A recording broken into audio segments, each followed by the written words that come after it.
Good afternoon. Oh, thank you. That's right. Good afternoon. My name is Francys Crevier. I'm Algonquin, and I'm the CEO for the National Council of Urban Indian Health, a national representative for the 41 Urban Indian Organizations, or UIOs, contracting with the Indian Health Service under the Indian Healthcare Improvement Act. I'm testifying today in place of Robyn Sunday-Allen, who is our board president-elect and the CEO for the Oklahoma City Indian Clinic, an urban Indian organization that provides comprehensive health care to over 26,000 tribal patients, representing over 220 federally recognized tribes. Robyn was unable to be here today due to the weather canceling her flight, so I will now read her prepared testimony. So thank you, Chairman Simpson, Ranking Member Pingree, and members of the subcommittee for the opportunity to testify today, and to your leadership to preserve and protect the Indian Health Service. This committee understands the federal government's trust obligation to provide health care to Native people no matter where they live.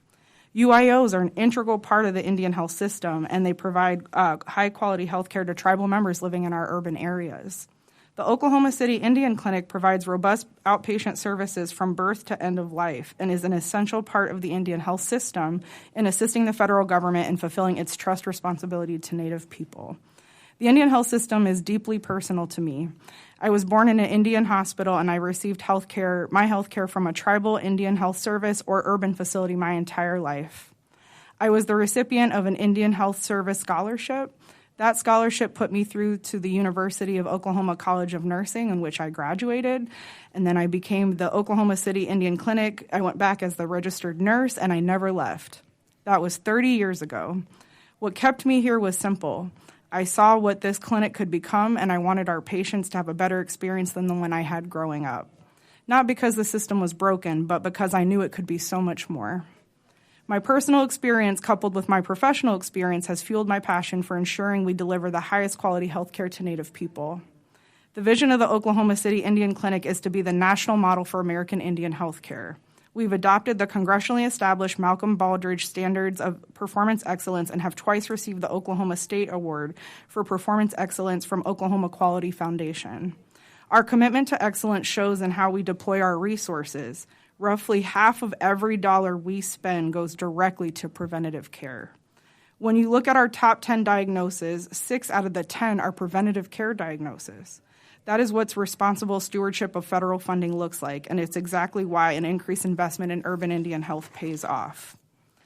As you know, IHS has been chronically underfunded, and I want to reiterate the request of tribal leaders in calling for IHS and urban Indian health line item to be fully funded and to maintain advanced appropriations. These are not new asks, they're overdue asks, and our funding must be protected from any cuts, sequestration, and freezes. Historically, disruptions in funding to the Indian health system have resulted in a loss of life. However, with the IHS receiving advanced appropriations, funding was able to flow to UIOs without delay during last year's government shutdown, ensuring that our services were maintained for our community. We ask that IHS receive mandatory and full funding, and increased funding will enable our healthcare system to recruit and retain quality professionals and allowing us to meet the growing demand for services in our community.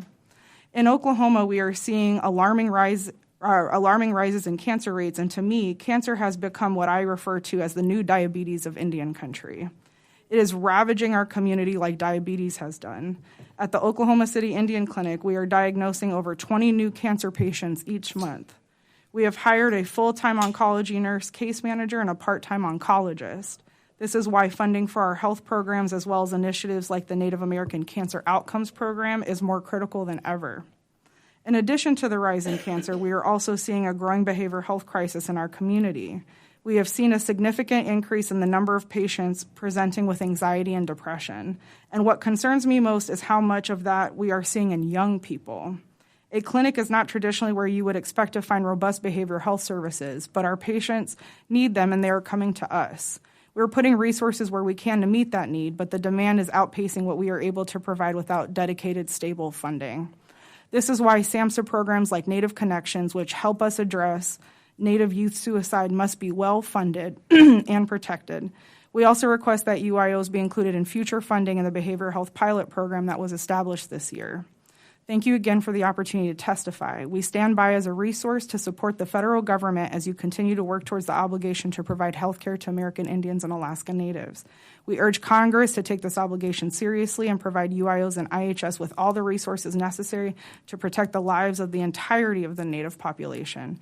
You can ensure that American Indian health care isn't just available, but that it is the very best health care. Thank you so much for your time. Thank you, Francis. AC, you're next.